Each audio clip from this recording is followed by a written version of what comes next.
story told. Baby, now I got the flow. 'Cause I know it from the start. Hi, everyone. I'm Thomas, an analyst here at CB Insights, and I welcome you to Transform. I'm here today to talk about the future of luxury. And before I do so, I'd like you to think for 2 seconds about what luxury means for you. It could be a leather bag, and that's a product. It could be a Ferrari, and that's a brand. It could also be a vacation in the Caribbean, and that's an experience. What I'm trying to say here is that luxury is for everyone.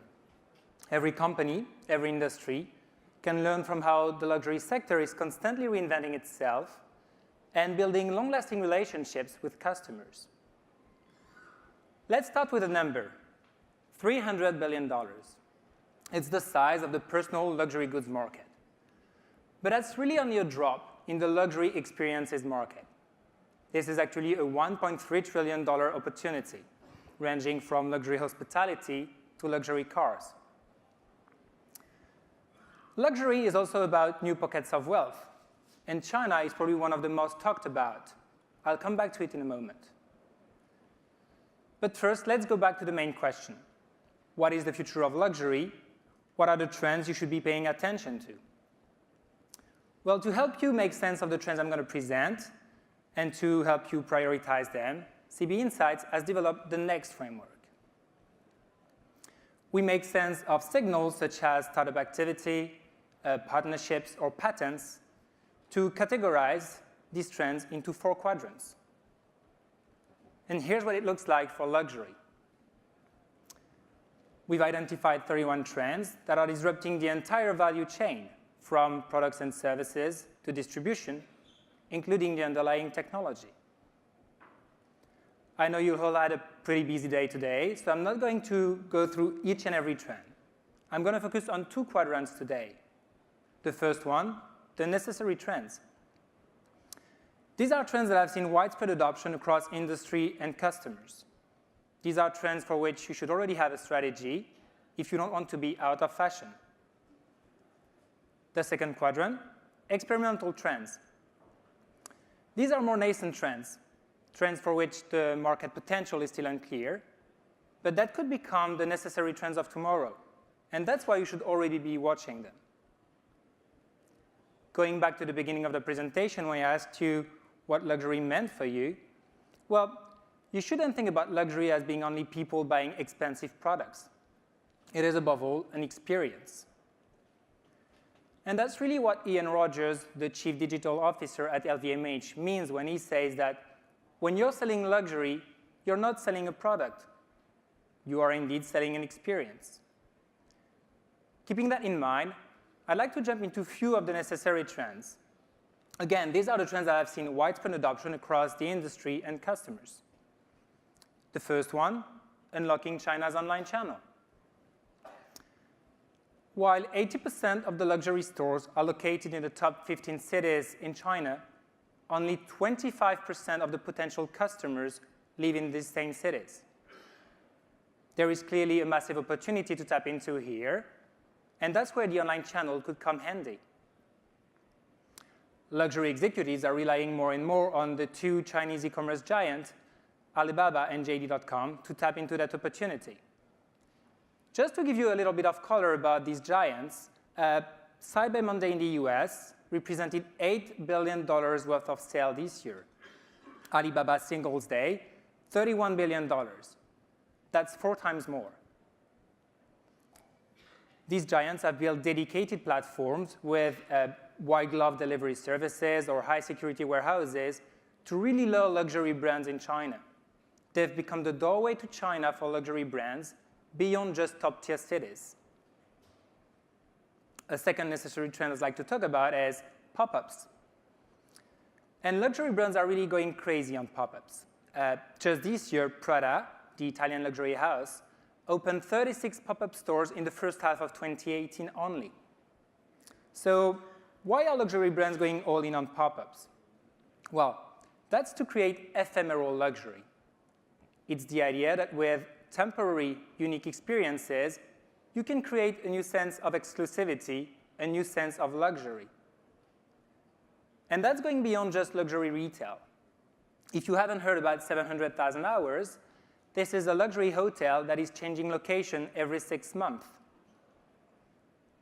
The third and last trend within the necessary trend I'd like to talk about is luxury streetwear. And it's very much about the casualization of luxury. If you walk down the Fifth Avenue here in New York, you'll probably notice a lot of people wearing these aesthetically questionable shoes called sneakers. Well, they're sometimes worth hundreds of dollars. But it's not always been the case. Back in 2011, Karl Lagerfeld, the creative director of Chanel and Fendi, said that if you were to buy sweatpants, you probably were a loser. Well, fast forward in 2018, Karl changed his mind. And it's very much to tap into the fast-growing segments of millennials. Millennials favor casual over formal. And it's been a really successful strategy for luxury brands. Sneakers have become a must-have for luxury brands, as well as a growth engine for brands such as Balenciaga. We've seen a few of the necessary trends, and I'd like now to jump in another part of our next framework, the experimental trends. Again, these are the trends that hadn't seen such widespread adoption, but that could become the necessary trends of tomorrow. The first one, subscription model. The subscription model has been widely adopted in the consumer world, yet luxury brands are only really starting to pay attention to it. And that's to generate recurring revenues. One of the first luxury companies to really successfully implement this model is actually Soho House. Members of the Soho House have to pay an annual fee of $2,000 to access a private club located in a boutique hotel. And luxury cars are also starting to experiment with that model. It is, of course, to generate recurring revenues, create a new experience, but also to boost loyalty. And loyalty has been a hot topic on earnings calls. It has become a strategic focus for many companies in luxury and non-luxury alike. So what I'd like you to take away from this is that you can certainly think of the subscription model as a way to generate recurring revenues, but you should also consider it to create new experiences as well as boosting loyalty. A second experimental trend I'd like to talk about today is accepting crypto payments. And you may wonder why I'm going to talk about that when Bitcoin is just going down. Well, you should think about cryptocurrencies as a new pool of wealth to tap into. Think about wealthy people in countries with economical or political unrest who want to protect their wealth. Well, they are likely to use cryptocurrencies.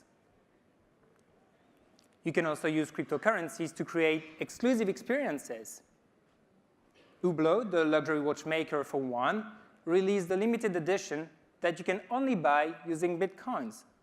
The price tag is $25,000. Another technology that's impacting the luxury world is AR/VR. And as Tim Cook says, no industry will remain untouched by AR. There are a number of ways you can use AR/VR technologies to really improve the shopping experience. But the one thing I'd like you to take away from this is that you should really consider AR/VR as being an experiential feature over a distribution channel. And there are two more experimental trends I'd like to touch upon today. These are a little bit more nascent than the ones you've seen already. The first one is artificial designers. And it's the idea that you can use artificial intelligence for more creative tasks, such as creating a clothing collection or designing furniture. The second one, brandless luxury. If luxury is becoming more of an experience than a brand, really, you can really imagine having luxury goods, such as leather bags, without any logos on it, that would still sell for a luxury price. That could also help protect the anonymity of wealthy people who don't wish to show off their wealth. And that's all I have for today. There are, of course, many more trends in luxury, and I'm happy to dig into some more of them with you later today or tomorrow. I'm available on the Umbrella app or outside, and I wish you a very good evening. Thank you.